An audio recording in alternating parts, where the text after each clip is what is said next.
far as going into this week, obviously this is kind of where you guys want to be at this time of the year, but what have you seen from Virginia Tech so far?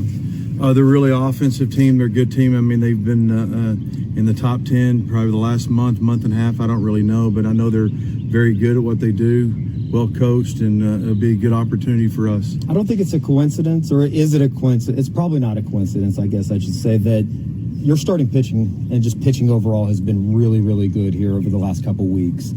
Is it just they're getting outs?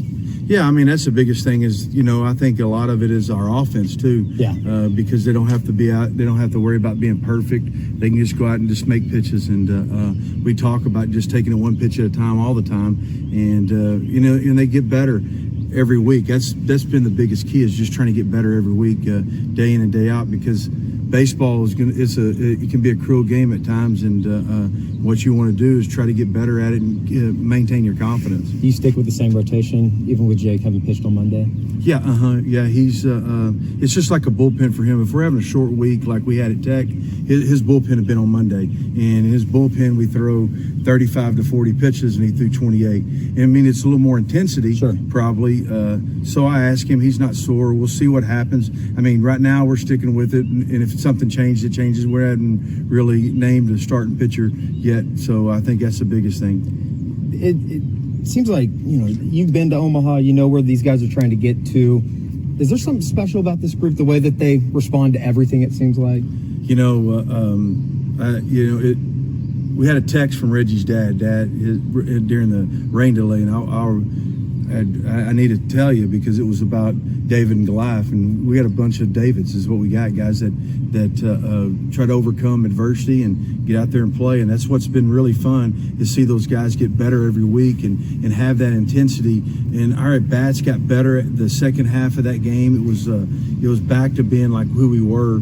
I think they were really trying hard the night before to try to win the game, and you just got to go out and execute and do what you can to be your piece. If you're the shortstop, if you're the second baseman, if you're the catcher, you got to do your piece. And we talked to them about one piece at a time and one pitch at a time, and doing what they can one pitch at a time. I think like a perfect example of that, or would it be with what Spikerman did? He has the air out in right field.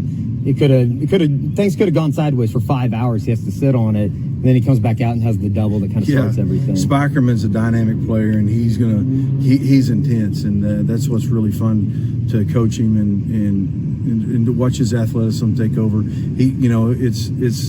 It's fun to watch his at bats, because it seems like he's an old soul in a freshman. Like, he'll take a pitch like, that's not it, and then all of a sudden he'll be real aggressive on a pitch, and then he'll get a big hit. Or I thought the first day that really kind of the little chopper in between first and the mound that he beat out at first base really just like put the nail in the coffin on the first day against Liberty. But I think that's the biggest thing about him, is he's really so dynamic, and he gets after it. What can you say about your young guys overall? Obviously, Spikerman, then Nicholas and Clark. It seems like all three of those guys are really handling, obviously, the pressure of postseason baseball. I think that's the thing where we talk about growing as a team, and them guys growing up in a game where you look at Nicholas and you look at Clark and you look at Spikerman, and what they've done is really special. They're really sophomores now. They've played enough games through the fall and the spring. They understand what we try to go through. And Nicholas had a tough week. I mean, then he gets a big hit where ends up being the game winner. Rolls over a ball in the four-hole. He's had a great year. Wallace Clark is maybe like one of the unsung heroes. It really helped us get Cade, put him on the mound, and really focus on him to pitch. And Cade's gotten better every week.